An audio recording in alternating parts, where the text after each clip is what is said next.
पग पग पर चप्पे चप्पे पे द्रोण है और शाख पर मनु है। याद रखिएगा, मनु बाबा आजकल जंगल में नहीं मिलते हैं, गुरुकुल में। मनु बाबा कॉलेज में, आईआईटी में, विश्वविद्यालयों में मिलते हैं। तुम्हारी भावना हाथ हो रही है तो इसका ठेका हमने नहीं लिया है। सवाल ने ठेका नहीं लिया, सवाल उठाएंगे, सवाल उठाएंगे। मैं जानता हूँ कि कुछ लोग कायर लोग होते हैं, छुपके और झुंड में वार करते हैं। हम लोग उस परंपरा के नहीं, हम लोग भीमा खोरे गांव वाले परंपरा के। इनको दर्द इसलिए है कि इनके 100 परिवार पर एक ईमानदार बहुजन का व्यक्ति भारी पड़ जाता है, जैसे डॉक्टर अम्बेडकर भारी पड़े। इनके पेट में और दिमाग में मरोड़ उठ रही है, क्योंकि हम जैसे कुछ लोग यहाँ आ गए हैं और इनके मेरिट को भी चुनौती दे रहे हैं, इनके काबिलियत को भी चुनौती दे रहे हैं। और कुंजी साहब भी करेंगे ओरिजिनल राइटर्स। ऋतु तो एडॉप्ट थी तो इसको आसान था, हटा दिया। और मैं इनके गले की फांस बना हुआ हूँ, मुझे हटा नहीं पा रहे।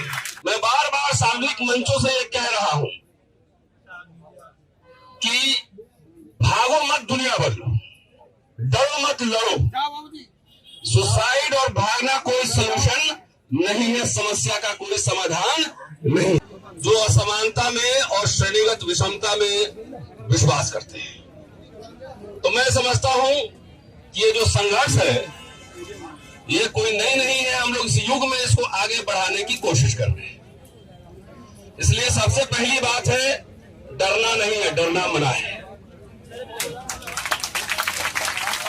अभी फिलहाल कुछ दिन पहले, 2-3 दिन पहले हमने सुना कि आईआईटी में ज्यादा हो रहा है, मेडिकल कॉलेज आईआईटी में ज्यादा हो रहा है। एक बच्चा ने फिर सुसाइड किया है। मैं बार बार सार्वजनिक मंचों से ये कह रहा हूं कि भागो मत, दुनिया बदलो, डरो मत, लड़ो। सुसाइड और भागना कोई सलूशन नहीं है, समस्या का कोई समाधान नहीं है। जितने टॉर्चर हमारे छात्रों को किए जा रहे होंगे उससे कम करने की कोशिश हमें नहीं हो रही है। अब 10 साल से हो रही, बचपन से देखा है। लेकिन डरे नहीं, लड़े ना, लड़ ही रहे। ऋतु तो एडॉप्ट थी तो इसको आसान था, हटा दिया। और मैं इनके गले की फांस बना हुआ हूं, मुझे हटा नहीं पा रहे। बहुत कोशिश करने के बावजूद अभी ठेके का प्रोफेसर बैठा हुआ है, ये लक्ष्मण, ये भी डर नहीं रहा है। दोस्तों एक बात आप समझिए, ये विश्वविद्यालय में 97 में SC/ST का रिजर्वेशन आया था, 2006-07 में ओबीसी का आया था।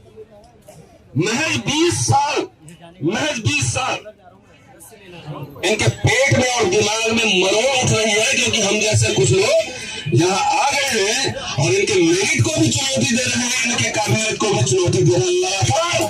और कुंजी साहब भी करेंगे ओरिजिनल राइटर्स।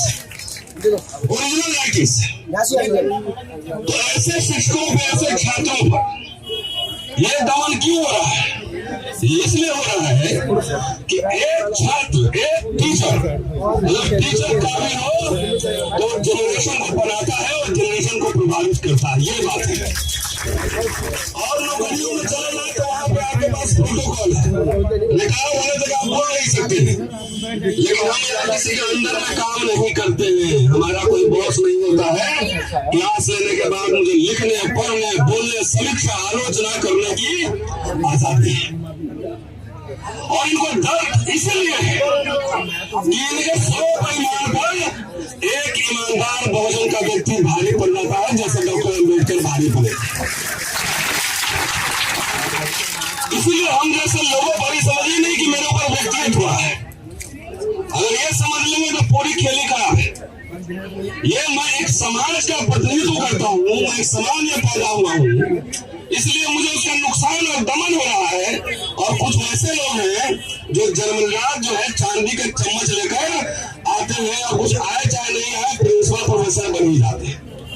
कुछ आए चाहे नहीं आए, तो उनके जात वाले लोग चारों तरफ हर जगह बैठे हुए। और ये जितना भी दमन करे, अगर लग रहा हो कि सब डर के कोई छोड़ के भाग जाएगा, तो यहाँ कोई मैदान छोड़ने वाला नहीं है। ये मैं जानता हूँ कि कुछ लोग कायर लोग होते हैं, छुपके और झुंड में वार करते हैं। हम लोग उस परंपरा के नहीं, हम लोग बीमा खोरे गांव वाले परंपरा के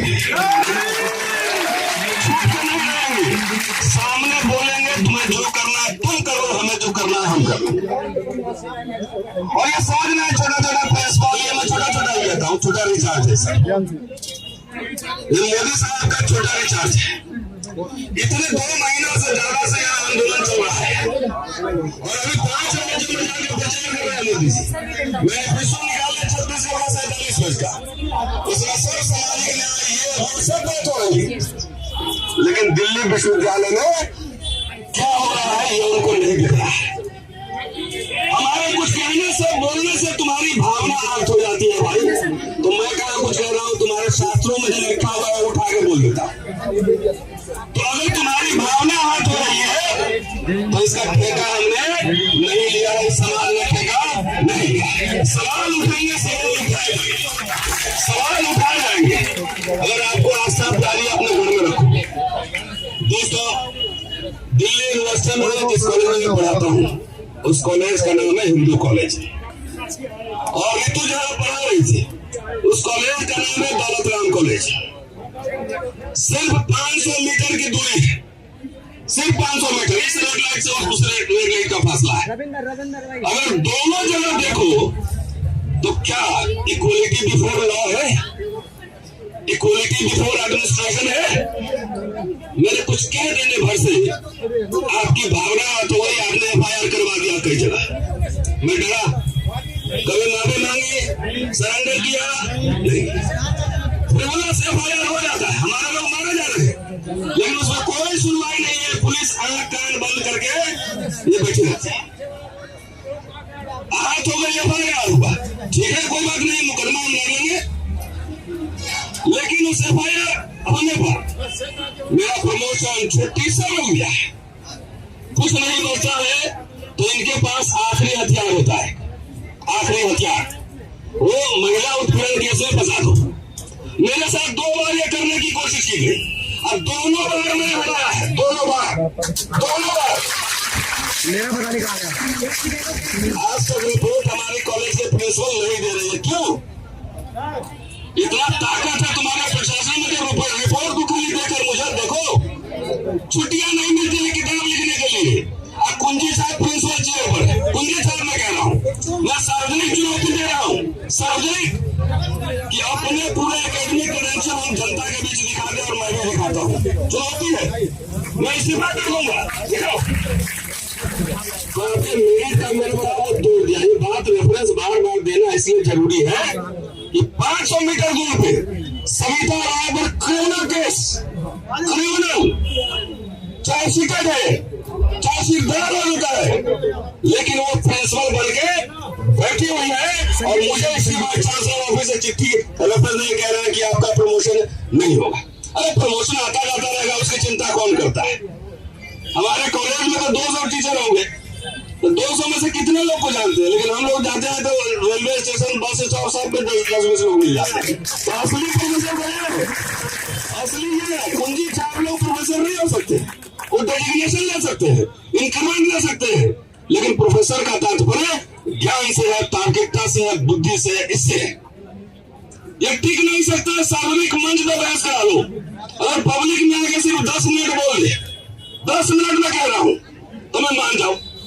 तो एक ही यूनिवर्सिटी में 500 मीटर की दूरी पर 2 कानून लागू है, इसलिए मैं कह रहा हूं कि मनुस्मृति लागू है, इसकी कभी घोषणा नहीं होगी, संविधान बदलने की घोषणा नहीं होगी, लेकिन धीरे धीरे उसके जो प्रावधान है धीरे धीरे उसके पन्ने फाड़ दिए जाएंगे। इसलिए हमारे जैसे लोग, मैं बार बार कह रहा हूं कि अपने घर से बहादुर बच्चे निकालिए।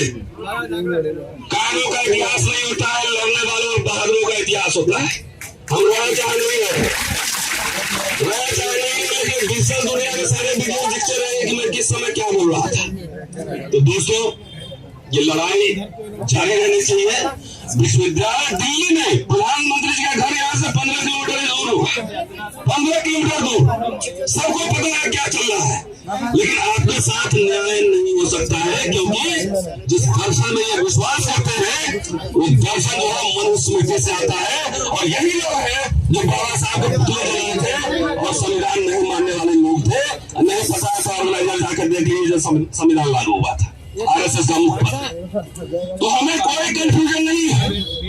बोलते हैं ना कि अगर कबूतर आंखें छुपा ले रेत में और बिल्ली नहीं खाए तो कहीं ये प्रॉब्लम बिल्ली का नहीं कबूतर का है। तो हमें ये पता है कि आगे क्या क्या होना है, आगे क्या क्या होना है। एक ही जिंदगी है, एक ही जिंदगी है, कोई अमर होकर नहीं जाएगा, सबको मिट्टी नहीं मिल रहा है। तो जिंदगी लंबी नहीं, महत्वपूर्ण होनी चाहिए, मीनिंगफुल होनी चाहिए। साथ में लड़ाई मैं और ऋतु अपने लिए लड़ रहे नहीं, ये आने वाली पीढ़ियों के लिए लड़ा जा रहा है। मुझे नौकरी का क्या जरूरत है, मुझे सवाल खड़े करने की। नौकरी है, बंगला है, सब कुछ है, लोग जानते हैं, किताबें छप रही है, लेख लिख रहा हूं, तमाम हो रहे। ये क्यों नहीं लड़ाई है? अगर मुझे प्रोफेसर खाली प्रमोशन और छुट्टी की बात होती तो मैं हल्ला क्यों करता, बोलता क्यों, मैं जाके नमस्ते कर लेता।